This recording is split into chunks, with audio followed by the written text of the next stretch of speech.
সাব্রুম মহকুমার মনুবাজার থানার অন্তর্গত সাজ্জাদ দশরথ দেব মেমোরিয়াল আবাসিক বিদ্যালয় সংলগ্ন সাব্রুম আগরতলা ৮ নং জাতীয় সড়কের উপর দুর্ঘটনায় মারাত্মক আহত এক। তদন্তে মনুবাজার থানার পুলিশ। ঘটনা আজ সন্ধ্যা 7:30 ঘটিকায়। আহত ব্যক্তির নাম জগদীশ চন্দ্র দাস। আহত জগদীশ চন্দ্র দাসকে কলাছড়া প্রাথমিক স্বাস্থ্যকেন্দ্রে প্রাথমিক চিকিৎসার পর শান্তিরবাজার জেলা হাসপাতালে রেফার করা হয়েছে।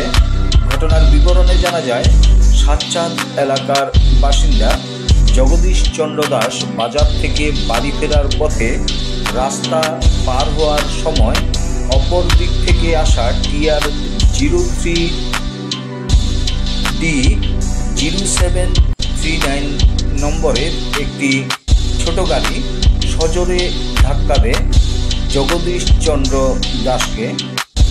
আহত অবস্থায় তিনি রাস্তায় পড়ে থাকেন। প্রত্যক্ষদর্শীরা সাথে সাথে মনুবাজার অগ্নি নির্বাপক দপ্তরের কর্মীদের খবর দেন। মনুবাজার অগ্নি নির্বাপক দপ্তরের কর্মীরা ছুটে গিয়ে আহত জগদীশ চন্দ্র দাসকে কলাছড়া প্রাথমিক স্বাস্থ্যকেন্দ্রে। স্যার, এখন একটা রোগী এনেছিল অ্যাক্সিডেন্টের, এই বিষয়ে কিছু বলুন।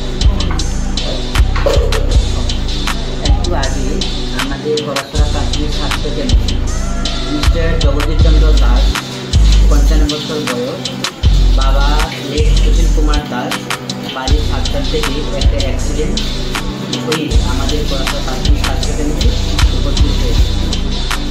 প্রথম অবস্থায় আমরা দেখেছি ওনার মাথাতে আঘাত পেয়েছিল পেছন দিকে এবং কিছু না।